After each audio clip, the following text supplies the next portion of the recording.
우리가 계속해서 비유에 대해 말씀을 나누고 있는데, 비유에는 그 비유의 목적을 아는 것이 가장 중요하다라고 제가 말씀을 드렸었습니다. 비유를 통해서 드러내고자 하는 그 목적을 아는 것이 중요한 것입니다. 마태복음 13장은 예수님의 천국 비유장으로 잘 알려져 있는 장입니다. 예수님께서는 천국을 설명하시기 위해 비유들을 사용하셔서 이제 그 말씀들을 해주시는데, 오늘 비유는 그 중에서 13장에 나오고 있는 두 번째 비유입니다. 앞서 우리는 씨 뿌리는 자의 비유 배웠습니다. 네 가지 밭에 씨 뿌리는 비유에 대해 말씀을 나눴죠. 네 가지 밭이 어떤 밭이었습니까? 길가, 그리고 돌짝밭, 그리고 가시밭, 그리고 옥토. 이 비유에 대한 말씀이 나왔고요. 오늘 그 이어 두 번째 나오는 비유가 이 씨 뿌리는 비유입니다. 그리고 오늘 이 비유 말고 세 번째 나오는 비유는 겨자씨 비유입니다. 겨자씨 비유. 작은 겨자씨를 심었더니 나무가 되었다라는 비유죠. 너무 하찮아 보였었던 그 작은 씨였는데 심겨지니 공중에 나는 새들이 깃들여 줄 수 있는 그 풍성한 나무가 되었다라는 것이 세 번째 등장하고 있는 비유입니다. 이 세 가지 비유 한번 생각해 보십시오. 특징이 있는 것 같습니다. 첫 번째, 두 번째, 세 번째. 무슨 특징이 있을까요? 다 농사에 관한 씨 뿌리는 비유라는 것입니다. 하나님 나라는 여러 우여곡절이 있지만, 어려움과 문제들을 만나게 되어지지만, 도저히 안 될 것 같은 상황 같아 보이지만 하나님의 나라는 반드시 성공한다라는 메인 주제를 또한 가지고 있습니다. 이 씨 뿌리는 비유 세 가지 가운데서는 이 메인 주제가 하나님의 나라는 성공한다라는 주제를 갖고 있다는 것이죠. 반드시 하나님의 나라는 완성된다라는 주제입니다. 이것을 생각하시면서 이 비유 사건들을 읽으시면 좀 많이 도움이 되실 것입니다. 특별히 오늘 이 비유는요, 좀 더 깊은 질문이 하나 더 있는데, 그것이 무엇이냐면, 이 알곡과 가라지 이야기는 하나님의 나라는 반드시 성공한다라는 그 메인 주제 외에 한 가지 질문이 더 있는데, 그 질문이 우리를 생각해 보게 하거든요. 그 질문이 무엇이냐면, 바로 주인은 왜 밭에 가라지를 남겨두시냐라는 질문입니다. 왜 주인은 가라지를 밭에 남겨두시냐? 세상으로 비유해 보면 하나님이 창조하신 이 세상에 왜 악이 득세하냐라는 질문이겠죠. 그냥 악이 있는 것만이 아니라 저 악인들은 왜 잘 먹고 잘 살고 있느냐라는 질문입니다. 왜 저 쓸모없는 가라지가 알곡이 자라야 할 자리에 있으면서 그 알곡의 영양분까지 뺏어 먹고 있으면서 왜 풍성히 자라고 있느냐라는 그런 질문이다라는 것입니다. 아마 우리도 한 번쯤은 다 생각해 보신 것일 거예요. 이 세상 살아가면서 왜 악은 득세하냐라는 그런 질문들. 이것은 신정론에 관한 질문입니다. 신정론. 하나님이 정당하냐라는 뜻을 갖고 있습니다. 많은 사람들이 역사 속에서 이런 질문들을 우리들과 동일하게 해보았습니다. 가깝게는 1, 2차 세계대전을 통해서 수많은 사람들이 전쟁에 죽어나가는 것을 바라보면서, 또 나치의 유대인 학살을 바라보면서, 또 지금도 자행되어지고 있는 아프리카 같은 지역에서 제노사이드 그런 범죄들을 바라보면서 이런 질문을 했다라는 것이죠. 왜 하나님은 저들을 냅두시냐라는 거예요. 왜 저들을 가만두시냐라는 질문이죠. 이 신정론의 근본적인 질문은요, 하나님은 선하지 않거나 능력이 없는 거 아니냐라는 질문이에요. 하나님은 선하시지 않은 것 아니냐, 아니면 능력이 없는 것 아니냐라는 거죠.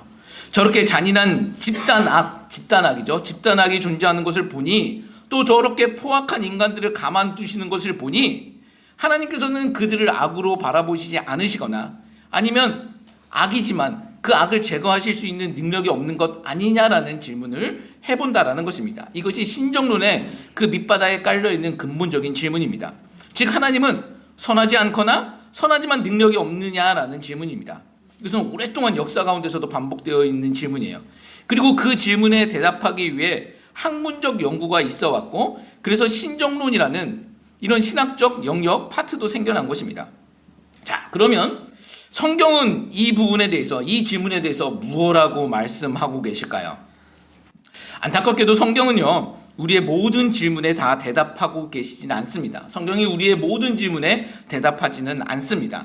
제가 성경에 대해서 계속해서 말씀드리고 있는 부분이 있는데, 바로 성경은 하나님의 구원 역사다라는 것이죠. 구속사가 성경의 주제가 되어집니다. 이것은 성경은 구원에 있어서 선명하게 밝히고 있지만 누구도 핑계댈 수 없게 명확하게 말씀하고 있지만 우리의 모든 질문에 대해서 성경은 가르쳐주고 있지 않다라는 것입니다. 성경은 구원에 대해서 명확하게 가르쳐주고 있지만 우리의 다른 질문에 대해서 다 이야기하고 계시지 않다라는 거죠. 왜냐? 성경은 구원의 책이기 때문입니다. 그런데 확실한 것은 성경은 하나님이 선하시고 또 완전하시다라고 증언하고 계시다라는 것입니다. 성경은 반복적으로 하나님은 선하시고 완전하시다라고 말씀하고 있다라는 것이죠. 말씀으로 천지를 창조하신 하나님께서는 완전하신 분이시고 또 인간들을 위해 예수님을 보내주신 하나님은 선하시다라고 증거하고 있다는 것이죠. 따라서 어떠한 상황 속에서도 우리가 잊지 말아야 할 것은 내가 이해 안 되는 상황에 있다 할지라도, 그래서 눈물 나는 상황에 있다 할지라도 우리는 그 눈물 닦아가면서 하나님은 선하시고 하나님은 완전하시다는 사실을 선포하실 수 있어야 된다는 것입니다. 이해 안 되는 상황에 있다 할지라도 우리는 성경을 믿고 있는 성도이기에 하나님은 선하시고 그러나 완전하시다는 분이라는 것을 인정해야 된다는 것이죠. 우리 성도는 그 자리까지 올라가야 한다는 것입니다. 여러분, 오늘 우리에게 그런 은혜가 있기를 예수 그리스도의 이름으로 축복합니다. 자, 그러면 오늘 본문에서는 우리는 무엇을 발견해야 할까? 성경이 그것에 대해서 다 대답하고 있지 않는다면 우리는 이 본문을 통해서 무엇을 발견해야 할까요? 알곡과 가라지 이야기를 통해서 우리는 다 이해할 수는 없지만 선명하게 드러나고 있는 우리를 향한 하나님의 마음을 발견하면 된다는 것입니다. 우리가 알 수 있는 것은, 우리가 발견할 수 있는 것은 하나님의 마음이다라는 거예요. 자, 오늘 그런 은혜를 발견할 수 있는 은혜가 있기를 바랍니다. 자, 오늘 이 비유 말씀도 우리가 당시 문화적 상황을 좀 알면 이해가 훨씬 더 쉬워집니다.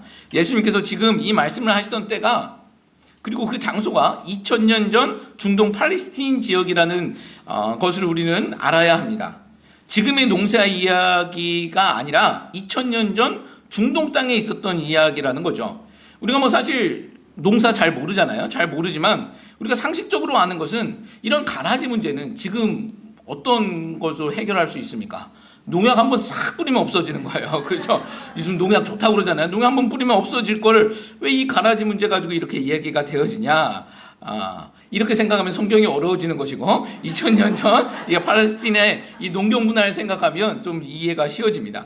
우리는 당시 이 농경 문화를 알아야 하는데, 이 본문에서 나오는 가라지, 이것을 독보리라고 한다고 합니다. 독보리, 독보리. 예. 이게 아주 해악 덩어리인데 이 열매에 독성이 있어서 사람이나 심지어 동물들이 먹어도 이 배탈이 나는 아주 해악한 식물이라고 합니다. 아주 쓸모없는 식물이라고 합니다. 근데 이 독보리가 자라날 때 알곡이 맺히는 보리와 아주 비슷하다고 하죠. 열매가 맺히기 전까지는, 즉 싹이 맺히고 자라나는 과정 중에는 눈으로 구별하기가 거의 불가능하다라고 하는 것이죠. 너무나도 비슷하기 때문에 눈으로 구별하는 것은 거의 불가능하다라는 것입니다. 또한 뿌리가 넓게 퍼지는 성질이 있어서 땅속을 보면 다른 식물들의 뿌리들과 엉켜져 있다라는 거예요. 그러니까 알곡이 되는 보리 옆에서 자라게 된다면 뿌리가 엉켜서 이 독보리만 뽑아내기가 너무 힘들다라는 거예요. 아주 얄미운 이 기생식물의 특징을 가지고 있습니다.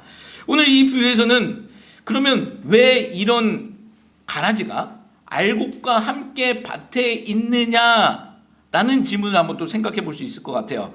이런 독보리는 있는데, 이런 가라지는 있는데 왜 밭에 있느냐라는 질문을 한번 생각해 볼 수 있을 것 같습니다. 예수님은 무엇이라고 말씀하고 있습니까?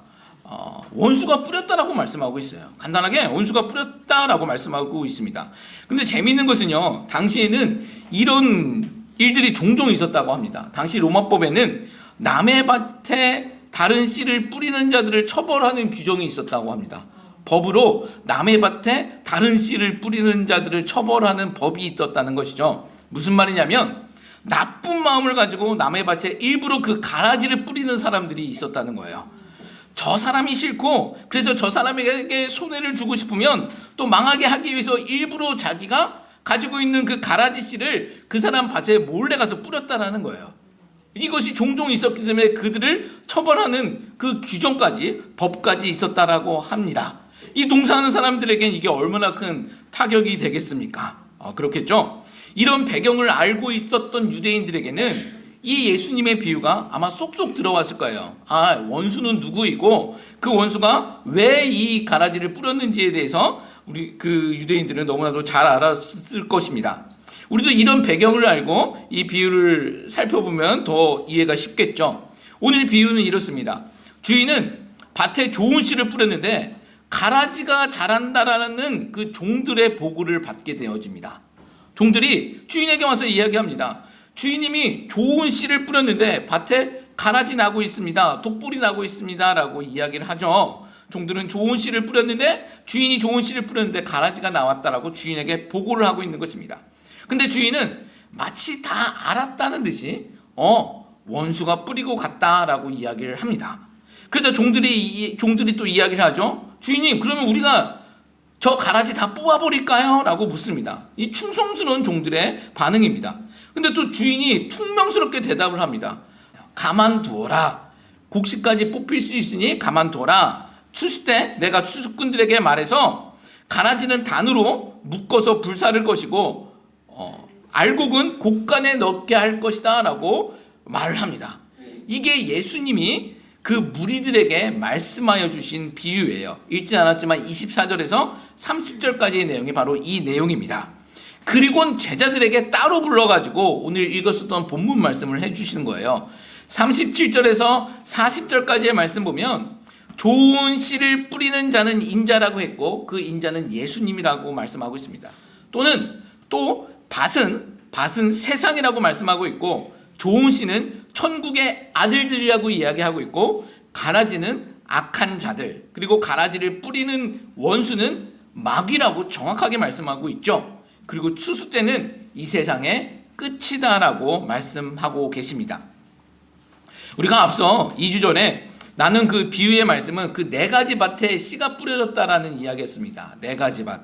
사가지가 아니라 네 가지 밭. 길가 돌짝밭, 가시밭, 옥토. 이 옥토. 여기서 뿌려지는 씨는 복음이었고 밭은 이 복음을 받아들이는 사람들이었습니다. 흔히 우리가 말하는 마음밭, 사람들의 그 마음밭이었죠. 그게 첫 번째 비유입니다. 그리고 오늘 비슷한 이 알곡과 가라지 두 번째 비유에서 밭은요, 이번에는 세상으로 비유되어지고 있습니다. 그리고 씨는 하나님의 아들들이라고 예수님께서 정확하게 말씀하고 있죠. 서로 비슷하지만 그 관점은 그 첫 번째 비유와 두 번째 비유가 다른 것입니다. 첫 번째 비유에서는 그 네 가지 밭에 대한 초점이 맞춰져 있는 것이고 오늘 이 비유는 밭이 아닌 잘못된 씨와 그것을 뿌린 자의 의도 그리고 주인의 해결책에 그 중심이 맞춰져 있는 것입니다. 우리가 예수님이 세상이라고 말씀하신 밭, 예수님이 세상이라고 말씀하신 밭을 넓은 의미와 좀 좁은 의미로 한번 생각해 보면서 오늘 말씀을 살펴볼 것인데, 넓은 의미로는 이 밭은 우리가 살아가고 있는 세상을 의미하는 것입니다. 또 좁은 의미로는 우리가 속해 있는 교회입니다. 그런데 분명한 것은 넓은 의미의 세상이든 또 좁은 의미의 교회이든 간에 그것은 하나님의 것이었다라는 것입니다. 불법으로 원수와 또 마귀와 그 가라지들이 심겨졌다라는 거예요. 이 부분에 대해서는 결론에서 다시 한번 말씀드리겠습니다. 자, 넓은 의미로 보았을 때 그 밭은 세상이라고 말씀드렸죠. 이 세상은 우리가 살아가고 있는 이 땅입니다. 우리가 살아가고 있는 이 땅은요, 하나님의 나라와 또 세상 나라가 공존하는 땅입니다.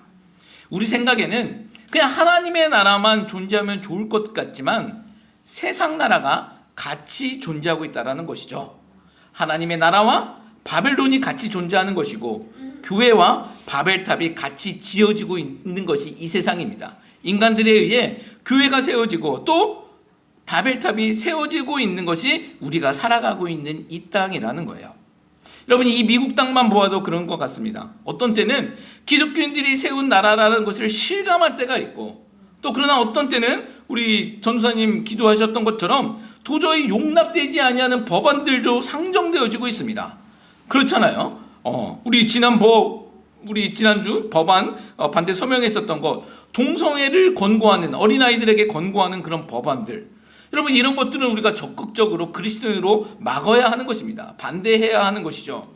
이런 세상이라는 거예요. 원하지는 않지만 하나님의 나라와 세상 나라가 같이 가는 것이 현실이다라는 거예요. 그러나 성경을 보면요, 이 갈등은요, 지금 이 시대만 있는 것이 아니라 창세기에서 이미 예고된 갈등입니다. 하나님의 백성과 사단의 백성 간의 싸움은요, 이 갈등은 창세기에서 등장하고 있다는 것이죠. 창세기 3장 우리 15절 말씀이에요. 창세기 3장 15절 말씀 너무나도 중요한 말씀이고 우리는 이거 말씀 다 외우셔야 합니다. 원복음이라고 하면 이 말씀 꼭 생각하셔야 합니다. 창세기 3장 15절 말씀 한번 같이 읽어봅니다. 같이 읽습니다. 내가 너의 여자와 원수가 되게 하고 내 후손도 여자의 후손과 원수가 되게 하리니 여자의 후손은 내 머리를 상하게 할 것이요 너는 그의 발꿈치를 상하게 할 것이니라 하시고. 아멘. 자, 여기서 뱀의 후손과 여자의 후손이 원수가 된다라고 기록하고 있습니다. 사단의 백성과 하나님의 백성의 싸움이 있다라는 거예요. 오늘 이 비유로 보면 알곡과 가라지의 대립이 있을 것이다라고 이미 창세기에서 선포되어지고 예고되었다라는 것입니다. 인간이 범죄한 첫 현장에서 선포된 이 말씀은 세상 끝날 날까지 이 싸움이 이어질 것이다라는 그런 것을 의미하고 있습니다. 우리가 원하지 않아도 우리가 하나님의 백성이라면 또 우리가 하나님이 심어놓으신 알곡이라면 이것은 피할 수 없는 갈등이 된다라는 것이죠. 자, 그렇다면 우리는 이런 세상에서 어떻게 살아가야 하는 것일까요? 누가복음 10장 말씀을 보면 예수님을 받아들이지 아니하는 그 사마리아인들 향해 예수님의 제자 야고보와 요한이 이런 말을 합니다. 예수님, 불을 내려서 저들을 멸하길 원하십니까? 라고 말을 합니다. 불을 내려가지고 예수님 반대하는 저 사람들 다 태워버리자라는 거예요. 다 없애버리자라는 거죠. 근데 예수님의 반응은 무엇이었을까요? 그러자 그랬을까요? 아니에요. 제자들을 혼내십니다. 꾸중하시죠. 자, 여기서 예수님의 어떤 의도가 있을까요? 그 갈등이 종식되기를 원하시는 것이 아니라 예수님의 의도와 마음은 더 깊은 그 뜻이 있는 것입니다. 그러면 왜 하나님은 저들을 가만두실까요? 왜 예수님은 저들을 진멸하는 것을 원하지 않으셨을까요? 하나님은 능력 있는 분이신데 저들을 다 태워버린다면 자신의 백성들이 더 좋고 행복하고 편하게 살 수 있다는 것을 모르실까요? 아니죠. 아시죠. 아십니다. 그러나 하나님께서는요, 하나님의 그 마음에는 어떤 마음이 있으시냐면 자신의 백성들이 인큐베이터 안에서 살기를 원하시지 않는다라는 것입니다. 그 마음이 있으신 거예요. 예를 들어 부모가 아이를 낳아 키웁니다. 아이가 자랄 때 힘드는 것은 무엇이냐면 아이가 아플 때 그때가 제일 힘들었던 것 같아요. 감기 한번 걸리면 아기가 너무나도 안타깝잖아요. 숨도 제대로 못 쉬고 사실은 그냥 가래 한번 톡 뱉으면 되는 걸 아기라서 그런 걸 못해요. 그렇죠? 대신 해줄 수도 없고 너무 힘들어하는 아이를 보면서 그 마음이 어렵습니다. 자, 이런 때 부모가 이런 생각할 수 있을 것 같아요. 저 감기 바이러스 안 걸리면 되는데 어떻게 안 걸리게 할 수 있을까? 방법이 있죠. 무菌실에 집어넣어 버리면 됩니다.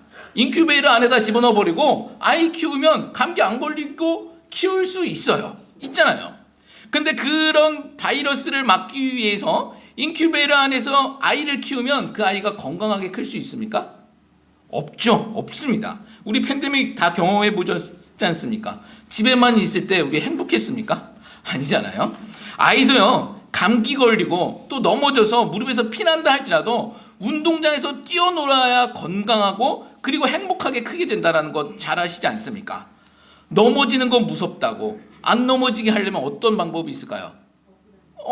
그냥 눕혀놓고 있으면 되는 거예요. 못 일어나게 하면 됩니다. 그럼 넘어질 일 전혀 없죠. 근데 만약에 그렇게 눕혀놓고서 그 인큐베이터 안에서 집어넣고 키운다면 여러분, 그게 제대로 된 부모입니까? 그건 부모의 학대죠. 그렇죠? 학대가 된다는 거예요. 우리도 마찬가지다라는 것입니다. 구원이라는 것이 무엇일까요?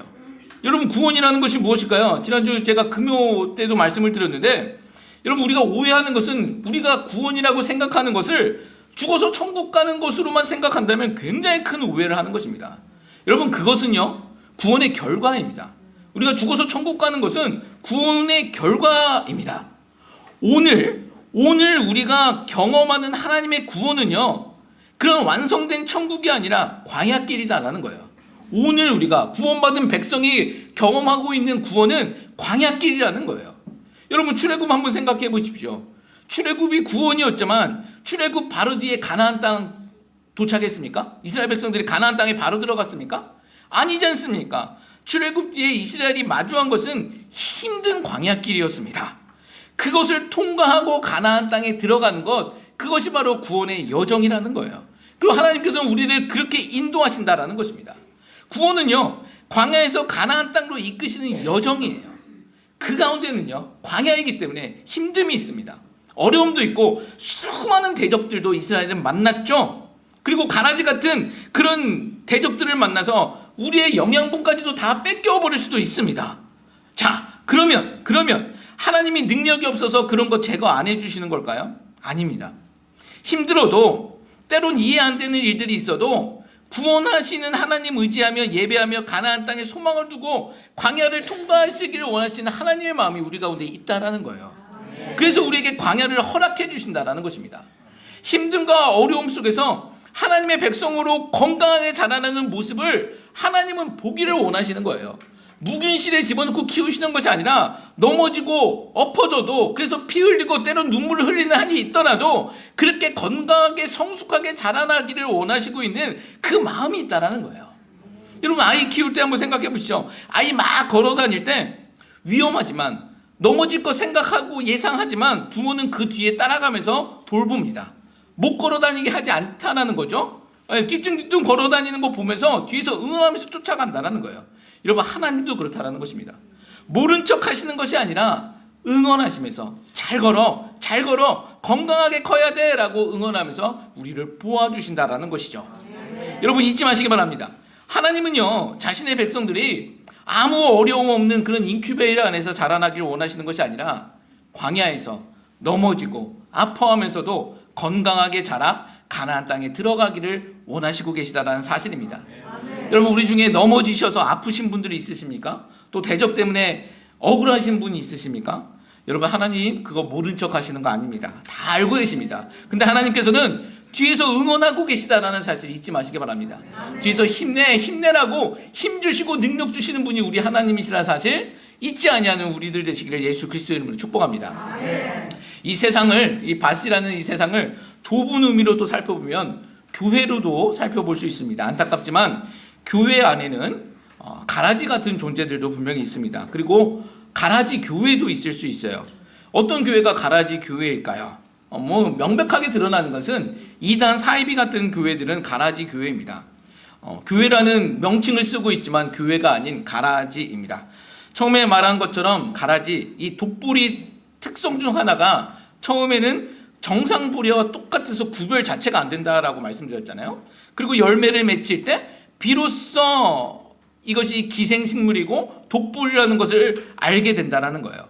여기에는 세 가지 한 특징이 있는 것 같아요.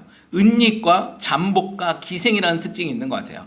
은닉해 있어요. 숨어 있습니다. 그리고 잠복해 있다가 어느 순간 열매를 확 맺어요. 나쁜 열매를 맺습니다. 그리고 그들은 기생한다라는 거예요. 절대 혼자 독립적으로 있는 것이 아니라 다른 생물 옆에 기생한다라는 거예요.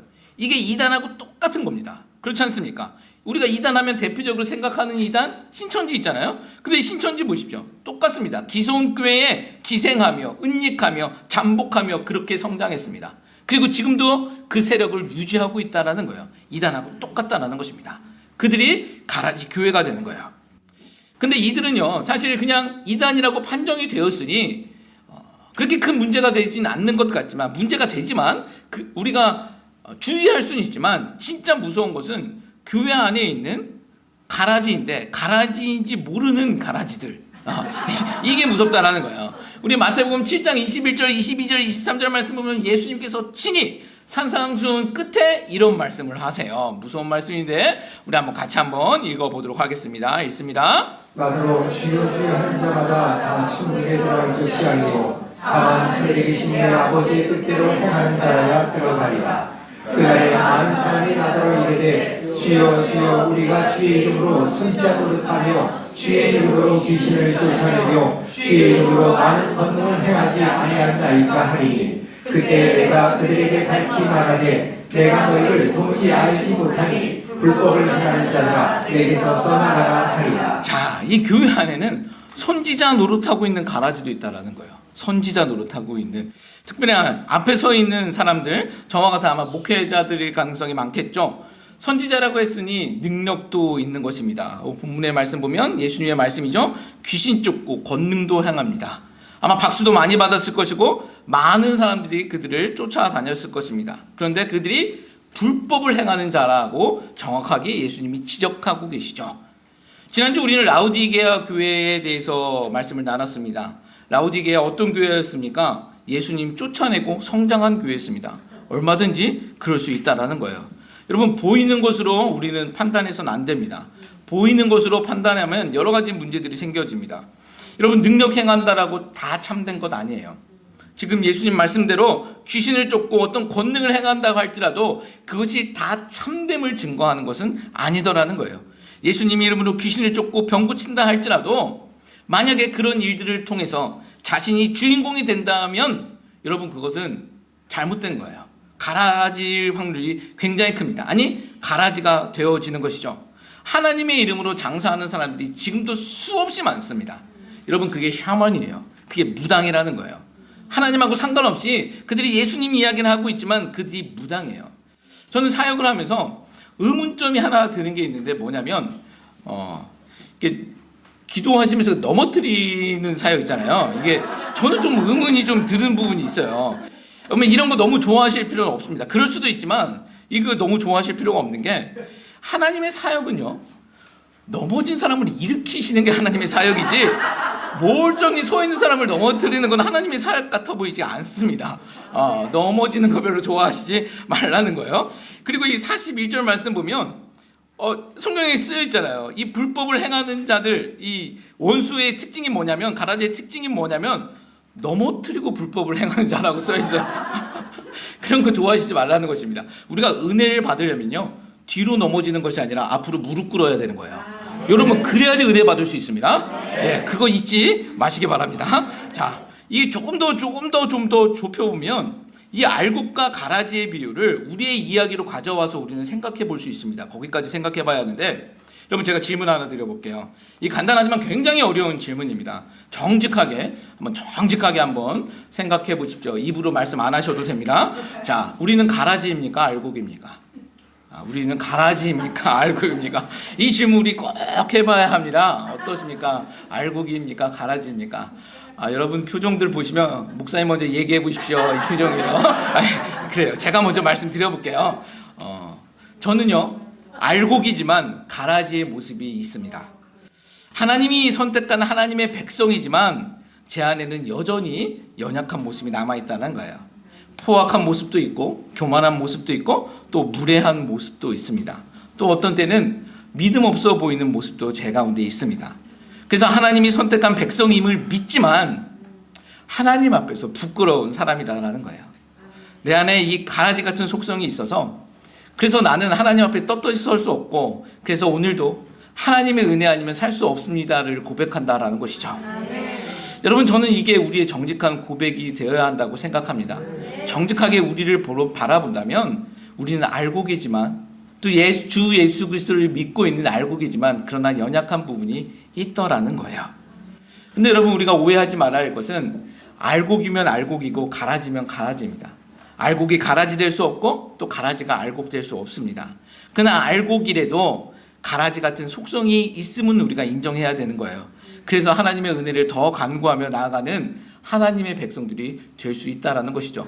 여러분, 우리 모두에게 그런 은혜를 간구할 수 있는 하나님의 귀한 백성들 되시길 예수 그리스도의 이름으로 축복합니다. 오늘 이 비유 속에서 우리가 하나 더 살펴보기를 원하는데, 가라지를 뽑겠다는 그 종들의 말에 그 주인의 반응입니다. 29절 말씀 보면 이렇게 기록하고 있잖아요. 우리 29절 말씀 한번 읽어볼까요? 읽습니다. 주인이 이르되 가만두라. 가라지를 뽑다가 곡식까지 뽑을까 염려하노라. 뽑아버리겠습니다라고 했을 때 주인이 이야기하는 것, 가만두라. 가라지를 뽑다가 곡식까지 뽑을까 염려하노라. 가만두라, 이 말에는 어떤 주인의 마음이 있을까요? 두 가지 한번 생각해 보기를 원하는데, 첫 번째는 사랑하는 마음이 그 가운데 있다는 것이죠. 곡식이 뽑힐까봐 염려하는 그 알곡을 사랑하는 주인의 마음이 그 가운데 있는 거예요. 처음에 말씀드렸잖아요. 뿌리가 얽혀 있습니다. 그들을 뽑아내려면 알곡이 다칠 수밖에 없습니다. 우리 생각에는 이 다 뽑아야 속 시원하잖아요. 그쵸? 눈에 보이는 거 다 뽑아봐야 속 시원한데, 그런데 주인은요 10개의 가라지보다 1개의 알곡을 더 중하게 여기고 있다는 것입니다. 여러분, 이게 하나님의 마음이시고 또 예수님의 마음이신 줄 믿습니다.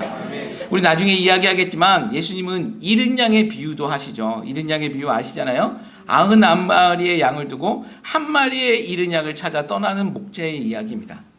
여러분, 아무리 생각해봐도 이건 말이 안 되는 거예요. 99마리의 양 뭉쳐있으면 괜찮다라고 얘기하시는 분들이 있지만 상식적으로 생각해 보십시오. 늑대 한 마리 뛰어들어가면 99마리 다 죽을 수도 있습니다. 근데 목자는 한 마리의 잃은 양을 찾아 떠난다라는 거예요. 여러분, 근데 이것도 비유 사건이에요. 그 예수님이 이 비유를 통해서 하시고자 하시는 그 목적만 찾으면 됩니다. 그 목적은 무엇일까요? 그 예수님의, 그 하나님의 미친 사랑이에요. 이해할 수 없는 그 사랑이에요. 그 잃은 양 한 마리를 찾아 99마리의 양을 팽겨치고 뛰어드시는 그 목자의 심정을 알으라는 것이죠. 그렇잖아요. 그렇지 않습니까? 이게 누구의 이야기입니까? 한 마리의 양도 안 되는 나 같은 사람을 위해 하늘 부자 버리시고 목숨 내어놓으신 예수님의 사랑 이야기더라는 거예요. 이 알곡 이야기도 바로 그러한 이야기입니다. 가만두라라는 이 말씀에는 내가 손해를 보더라도 그 알곡 하나 지키겠다라는 거예요. 내가 손해를 보더라도 너 하나 지키겠다라는 그 예수님의 마음이 그 가운데 담겨 있다는 사실 잊지 마시기 바랍니다. 그래도 우리 중에는 그래도 뽑아야 되는 거 아닙니까? 속 시원하게 뽑아야 되는 거 아닙니까? 생각하시는 분들이 있어요. 종들에게 잘 뽑으라고 시키면 되는 거 아닙니까? 근데 여러분, 우리는 심겨진 씨앗이기도 하고 또 종이기도 하거든요. 근데 만약 우리에게 하나님이 뽑으라고 명령하셨다면 어떨까요? 뽑으라고 허락하셨으면 어떨까요? 어떤 일들이 벌어질까요? 첫 번째 가라지는 누구일까요? 여러분, 세상에서 제일 미운 사람 김정은, 북한 김정은, 지하교회 성도들을 괴롭히니 저 김정은 뽑혀야죠. 불에 막 태워 죽여야 됩니다. 막 그런 일고. 자, 그러면 이제 두 번째는 누굴까요? 생각나는 사람들, 그리고 세 번째, 네 번째, 다섯 번째, 그런 식으로 쭉 가보십시오. 그리고 10번째, 11번째, 12번째 그런 뽑혀야 할 가라지는 누굴까요? 여러분, 옆에 사람 한번 쳐다보십시오. 가라지 같은 모습 보일 때가 있었죠? 예, 있었습니다. 저 사람 뽑혀야 되는 거예요. 자, 우리에게 그 뽑을 권리가 있고 권한이 있다면, 능력이 있다면, 여러분, 우리 중에 남아있는 사람이 있겠습니까? 다 서로 뽑게 있을 거예요. 서로 뽑게 있을 거예요. 그리고 나중에는 나 남을 것 같습니까? 나는요, 진작 뽑혀요. 다른 사람들이. 저는 예수님의 이 말씀에 참 하나님의 기다려주시는 그 사랑을 경험합니다. 제 안에도 가라지 같은 속성이 있었다라고 말씀드렸잖아요. 지금도 있었고 예전에도 있었습니다. 제 삶의 그 궤적을 살펴보면 가라지같이 살았었던 인생들, 그렇게 살아왔을 때도 있었어요. 만약에 하나님께서 가라지 같은 모습이 보이실 때 뽑았다면 여러분, 제가 이 자리에 서 있었겠습니까? 목사는 고사하고 이 자리에 서 있을 수도 없는 존재예요. 그때 뽑혀서 불에 타 죽었다라는 거예요. 여러분, 이건 제 얘기만이 아니죠. 우리 모두의 얘기 아니겠습니까? 기다려주신 것도 하나님의 은혜이고 사랑이다라는 거예요.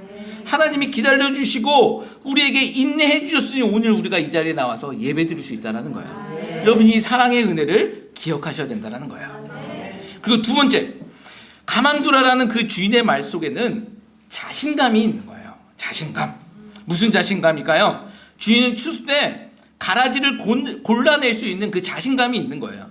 추수 때 가라지는 불에 던져질 것이고 알곡은 곡간에 들여놓을 자신감이 주인에게 있는 거예요. 지금 가라지가 있어도 이 농사는 성공이다라는 그 자신감이 있는 거예요. 이게 하나님이 주관하시는 하나님의 나라가 된다는 것이죠. 여러분, 이것은요, 우리도 마찬가지입니다. 우리는 연약합니다. 그러나 하나님이 우리를 부르셨으니 끝까지 인도하시고 마침내 가나안 땅으로 들여보내실 것이라는 자신감을 가지고 살아야 한다는 것입니다. 이 자신감은요, 우리 능력이 아닙니다. 하나님이 일하시기 시작하셨으니 하나님이 완성하실 것이다라는 그 자신감이다라는 거예요. 우리가 지금 보이는 것은 광야이고 내 연약함이 보이지만 그 길 끝에서, 이 길 끝에서 영광의 길이 있다는 것, 하나님이 손 벌리고 그 영광의 길로 우리를 마주하고 있다라는 것, 그것까지 하나님이 반드시 우리를 이끄신다라는 그 자신감을 가지고 우리는 살아가야 한다라는 거예요. 그래야지 우리는 이 광야길을 살아갈 수 있는 거예요, 여러분. 그렇지 않고 내 능력 갖고 살아가? 못 삽니다. 우리가 무슨 수로 삽니까? 그렇잖아요. 근데 하나님이 우리를 이끄셨으니, 출애굽시키셨으니 반드시 가나안 땅으로 집어넣으실 것이다라는 그 하나님의 자신감, 하나님의 일하심의 자신감을 가지고 우리가 그것에 소망을 두고 살아가는 것, 그것이 우리의 성도의 바른 인생의 모습이더라는 거예요. 여러분, 말씀을 정리하겠습니다. 알곡과 가라지 왜 모른 척 하십니까? 라는 제목이었습니다. 여러분, 모른 척 하시는 거 아닙니다. 다 아시지만 사랑으로 참고 기다리시고 또 격려하시며 마침내 승리의 길로 우리를 인도하실 때까지 우리를 이끌어 주신다는 사실 잊지 않으셨으면 좋겠습니다. 여러분, 또 우리가 잊지 말아야 할 것은 무엇이냐면, 이 비유 가운데서 정말 잊지 말아야 할 것은 추수 때는 반드시 온다는 사실입니다. 추수는 반드시 옵니다. 여러분, 이 세상에서 가장 미련한 것이 무엇인 줄 아십니까? 노후 준비는 철저히 하면서 사후 준비 못하는 사람, 그 사람이 가장 미련한 거예요. 노후를 얼마큼 사실 것 같습니까? 반면 사후는요, 사후는 영원이에요. 여러분, 노후 준비하시면 반드시 사후 준비는 더 준비 잘 하셔야 된다는 것이죠. 지금은요, 가라지와 알곡이 같이 자라고 있지만요, 추수 때는 극명하게 갈라진다라고 예수님께서 말씀하세요. 41절 42절 말씀 보십시오. 43절까지 말씀 한번 같이 한번 읽어볼게요. 마지막으로 읽어봅니다. 인자가 그 천사들을 보내니 그들이 그 나라에서 모든 넘어지게 하는 것과 또 불법을 행하는 자들을 거두어내어 푸른 불에 던져 넣으니 거기서 울며 이를 알게 되리라. 그때 의인들은 자기 아버지 나라에서 해와 같이 빛나리라. 귀 있는 자는 들으라. 아멘, 아멘. 이 앞에서 말씀드렸듯이 이 세상과 교회는요, 원래 하나님의 것이었습니다. 근데 불법으로 원수가 가라지를 심었다라는 거예요. 그리고 그들은 반드시 심판받는다라는 거죠. 원수와 가라지는요, 푸른 불에 던져질 것이고, 알곡은 하나님의 나라에서 해같이 빛날 것이라고 말씀하고 있습니다. 여기서 해같이 빛난다는 것은 하나님의 영광에 참여한다라는 거예요. 우리를 하나님의 그 영광스러움에 동참시켜 주신다라고 약속해 주시고 있다는 것이죠. 여러분, 추수 때는요, 우리의 삶의 궤적과 행적 낱낱이 다 밝혀집니다. 광야길에서 우리의 모습이 다 드러나는 거예요. 우리 안에 가라지 같은 모습도 드러나는 것이고요, 힘들고 어려웠었지만 하나님 의지하며 살아왔던 그 시절, 눈물 흘리며 하나님 의지했었던 그 시절까지 다 드러난다라는 거예요. 누가 좁은 길 걸었고 누가 넓은 길 걸었는지까지도 다 드러난다라는 거예요. 여러분, 예수님이 우리의 주와 그리스도가 되심을 믿으십니까? 그러면 여러분, 우리는 이렇게 고백했으면 좋겠습니다. 이렇게 고백하며 나갔으면 좋겠습니다. 하나님, 우리가 지금 걸어가는 이 길이 광야길이지만 그 길 끝에 예수님이 있는 줄 믿습니다. 그 영광의 길에 도착할 때까지 하나님 우리를 끌어 주시옵소서. 우리가 연약한 부분이 있습니다. 그러나 주께서 주신 능력과 힘으로 하나님 예수님 닮아가며 그 길 걸어가는 우리들 되게 하여 주시옵소서 라고 기도하는 우리들 되었으면 좋겠습니다. 혹시 이 사실이 믿겨지지 아니하는 분들 계시다면 찬양 끝나고 기도하실 때 꼭 그렇게 기도했으면 좋겠습니다. 예수님, 나의 주인이 되어 주시옵소서. 그렇게 기도하는 우리의 시간 되었으면 좋겠습니다. 주님 다시 오실 때까지 이 찬양 우리 힘차게 한번 찬양 올려드리겠습니다.